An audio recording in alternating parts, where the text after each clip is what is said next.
যে বৃদ্ধ পাখি তোমাকে আম দিয়েছিল সেই বৃদ্ধ পাখিটি ছিলাম আমি, আর আমার দেওয়া আমটি ছিল একটি জাদু। পক্ষীপুর গ্রামে শেফা শিয়ালিনী তার মেয়ে মিনুকে নিয়ে বসবাস করত। তারা অনেক গরিব ছিল।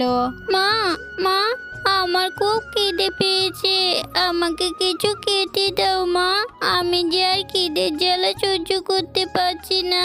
মারে, আমি জানি তোর অনেক কষ্ট হচ্ছে, কিন্তু আমি তোকে এখন কি করে খাবার এনে দিই বলতো? আমি যে আগে বাঘিনী মামি থেকে অনেকগুলো খাবার বাকি এনেছি। এখন যদি বাঘিনী মামির কাছে বাকি চাইতে যাই, তাহলে কি বাঘিনী মামি আমাকে বাকি দিবে বল? মা, আমি এত কিছু জানি না, আমাকে কিছু খাবার এনে দাও, আমার যে খুব খিদে পেয়েছে মা। আচ্ছা ঠিক আছে রে মা, আমি দেখছি কি করা যায়। এই কথা বলে শেফালি শিয়ালিনী খাবারের জন্য বাঘিনীর দোকানে যায়। বাঘিনী ছিল একটি খাবারের দোকান, যেখানে বিভিন্ন ধরনের খাবার বাঘিনী বিক্রি করত। বাঘিনী মামি, আমাকে কিছু খাবার দিবে? আমার মেয়ে যে অনেক ক্ষুধার্ত, আমার মেয়ে যে খাবার না খেতে পেয়ে অনেক কষ্ট পাচ্ছে। বাঘিনী মামি, আমি তোমাকে খাবারের টাকাটা পরে দিয়ে দিব। দেখো শেফা শিয়ালিনী, তুমি অনেকবার এর আগেও আমার থেকে বাকিতে খাবার নিয়ে গেছো, এখন তুমি আবার এসেছো আমার থেকে বাকিতে খাবার নিতে। যাও তো, যাও এখান থেকে, আমি তোমাকে এখন আর বাকিতে খাবার দিতে পারবো না। তুমি এখনো আগের টাকা শোধ করোনি, আমি তোমাকে কোনো খাবার দিতে পারবো না, যত সব। বাঘিনী মামি, আমি তোমার দুটো পায়ে পড়ি, আমাকে দয়া করে কিছু খাবার বাকিতে দাও না। আমি তোমাকে শেষবারের মতো বলছি, এরপর আমি তোমার থেকে আর বাকিতে খাবার নেব না। আমি কাজ করে তোমার টাকা সব পরিশোধ করে দিব। দয়া করে আমাকে কিছু খাবার দাও না বাঘিনী মামি। ঠিক আছে, ঠিক আছে, এই শেষবারের মতো আমি তোমাকে বাকিতে খাবার দিচ্ছি। এরপর থেকে কিন্তু আমি তোমাকে আর বাকিতে খাবার দিব না, এই আমি বলে দিলাম। এরপর বাঘিনী শেফা শিয়ালিনীকে কিছু খাবার দেয়, আর শেফা শিয়ালিনী সেই খাবারগুলো নিয়ে বনের ভিতর দিয়ে যাচ্ছিল। বনের ভিতর দিয়ে যখন শেফা শিয়ালিনী যাচ্ছিল, তখন তার সাথে দেখা হয় এক বৃদ্ধ পাখির। বৃদ্ধ পাখিটি অনেক ক্ষুধার্ত ছিল। তখন বৃদ্ধ পাখিটি শেফা শিয়ালিনীকে দেখে বলে, মারে, আমাকে কিছু খাবার দিবি? আমি যে অনেক ক্ষুধার্ত, ক্ষুধায় যে আমি আর হাঁটতে পারছি না, আমাকে কিছু খাবার দে, সাহায্য কর মা। কিন্তু আমার কাছে যে আপনাকে খাবার দেওয়ার মতো কিছুই নেই, শুধু আছে এই রুটিটুকু, তাও যে আমি আমার মেয়ের জন্য নিয়ে যাচ্ছি। ওদিকে যে আমার মেয়ে না খেয়ে দাঁড়িয়ে আছে। মারে, আমি যে আর পারছি না ক্ষুধার জ্বালা সহ্য করতে, দে না তোর এই খাবারটুকু। এরপর শেফা শিয়ালিনী সেই বৃদ্ধ পাখিকে সেই খাবারটুকু দিয়ে দেয়, আর সেই বৃদ্ধ পাখিটি খাবার খেয়ে শেফা শিয়ালিনীকে বলে, মারে, তুই আমার জীবন বাঁচালি, তোর এই খাবার দিয়ে তুই অনেক ভালো রে মা। তবে এই নে আমার এই আমটি, আর একে তুই ওর তোর মেয়ে মিলে খাস, আর আমের আটিটি তোর বাড়ির উঠোনে লাগিয়ে দিস। এরপর শেফা শিয়ালিনী বৃদ্ধ পাখির দেওয়া সেই আমটি নিয়ে বাড়িতে চলে যায়। শেফা শিয়ালিনী খালি হাতে বাড়ি ফিরাতে তার মেয়ে মিনু তাকে বলে, মা, মা, তুমি আমার জন্য খাবার আনোনি? ও মা, তুমি খালি হাতে বাড়ি ফিরে এলে কেন?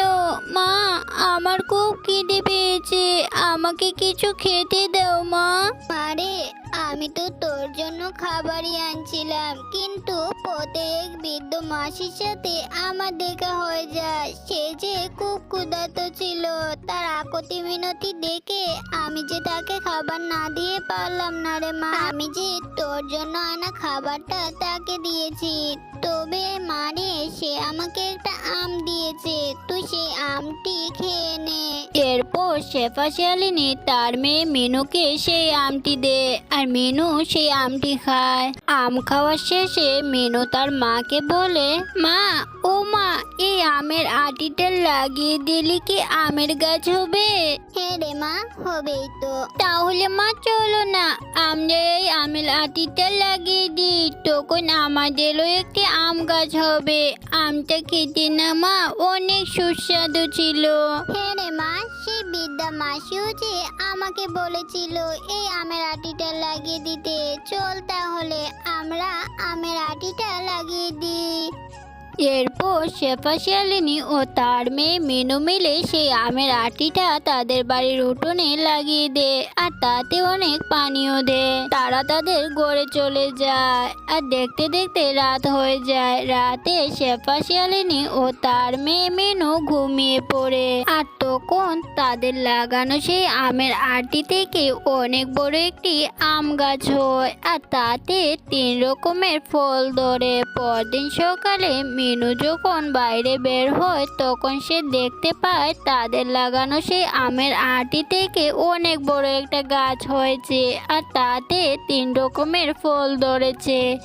এই দেখে তো মিনু অবাক হয়ে যায় আর তার মাকে ডাকতে থাকে, মা, ও মা, দেখি যাও কি কাণ্ড হয়েছে।